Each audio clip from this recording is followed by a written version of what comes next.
नमस्कार दोस्तों। आज का हमारा वीडियो है विवाह पर। आजकल बहुत सारे ऐसे प्रश्न आते हैं जिसमें पूछा जाता है कि विवाह में देरी क्यों हो रही है, हमारा विवाह कब होगा।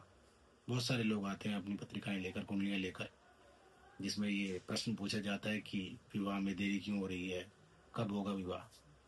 अक्सर मैंने देखा है कि ज्योतिष, जो आम ज्योतिष हैं, वो क्या करते हैं कि आपका विवाह जो देरी हो रही है या कब होगा, उसके लिए वो लोग सप्तम भाव, शुक्र व गुरु को ही देखते हैं।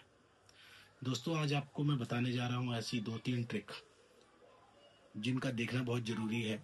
अगर विवाह में किसी प्रकार की देरी हो रही है, तो अगर हम कुछ एक्यूरेसी चाहते हैं, नॉर्मल चीज़ों को देखकर नहीं पता चल पा रहा है कि सातवें भाव का स्वामी शुक्र गुरु की गोचर, इन सब चीज़ों को देखकर भी नहीं पता चल पा रहा है, तो मैं कुछ ऐसे दो तीन ट्रिक बताऊंगा जो देखकर आप कुछ एक्यूरेसी लगा सकते हैं कि विवाह में विलंब क्यों हो रहा है या कब होगा। सबसे पहला नियम है उपपद का। उपपद लग्न, जब भी उपपद लग्न के ऊपर से गुरु या शुक्र का गोचर हो या उनकी दृष्टि हो गोचर में, तो ऐसा समय जो होता है, उस समय विवाह की जो है आपकी सही समय होता है। उस समय आप मतलब आप लगा सकते हो कि विवाह उस समय आपका निर्धारित हो सकता है। दूसरा दोस्तों, हम लोग नववांश कुंडली नहीं देखते हैं। नववांश कुंडली विवाह के लिए ही होती है। नववांश कुंडली में जब भी गोचर में आप देखें कि शुक्र या गुरु की दृष्टि पड़ी हो सप्तम भाव पर, तो वो भी सही समय होता है। उस समय अगर विवाह में कोई देरी आ रही है या विवाह की हमें स्थिति जाननी है कि कब होगी, तो हम नववांश कुंडली में देख सकते हैं कि शुक्र या गुरु का प्रभाव किसी भी तरीके से नववांश कुंडली में सप्तम भाव पर पड़ रहा है, सप्तम भाव के स्वामी पर पड़ रहा है, तो वो भी एक स्थिति होती है जहाँ विवाह हो सकता है। तीसरा दोस्तों, कुंडली में अष्टक वर्ग होता है।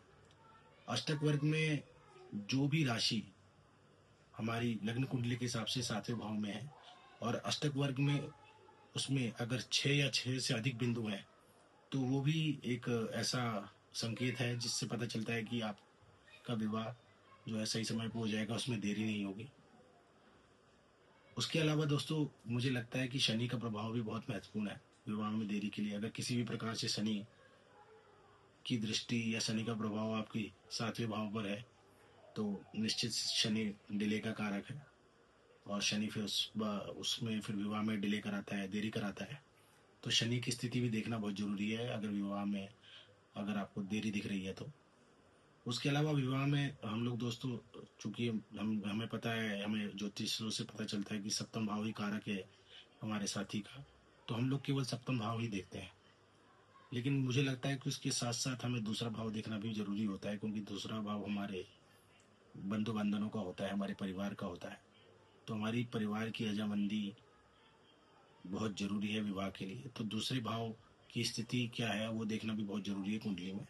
साथ ही 11वां भाव जो हमारी इच्छा का है, वो भी बहुत जरूरी है कि 11वें भाव का स्वामी या 11वें भाव पर दृष्टि गोचर राशियों का प्रभाव भी देखना बहुत जरूरी होता है, क्योंकि 11वां भाव हमारा इच्छा है। जब हमारी इच्छा ही जागृत नहीं होगी तो हमारे कार्य कैसे संपन्न होगी। तो ये सारे पॉइंट्स हैं, इन सारे पॉइंट्स को भी हमें मद्देनजर रखना चाहिए कुंडली में विवाह से संबंधित देरी या विवाह का समय जानने के लिए। हम लोग सिर्फ केवल सप्तम भाव की स्थिति या गुरु और शुक्र की स्थिति देखकर आकलन करते हैं, उसकी वजह से ही सही आकलन नहीं निकल पाता है। तो ये सारी चीज़ें भी देखना जरूरी है। अगर आपकी भी कोई ऐसी समस्या है और आपको लग रहा है कि कुछ डिले आ रहा है, तो कमेंट बॉक्स में आप अपना जन्म विवरण डाल सकते हैं। हमें जैसे ही समय मिलेगा हम उसको देखकर आपको कोशिश करेंगे कि आपको उसका सही निदान बताएं, सही समय बताएं। वीडियो देखने के लिए बहुत बहुत धन्यवाद आपका। हमारे चैनल को सब्सक्राइब करें, फॉलो करें, यही हम आपसे निवेदन करते हैं। नमस्कार।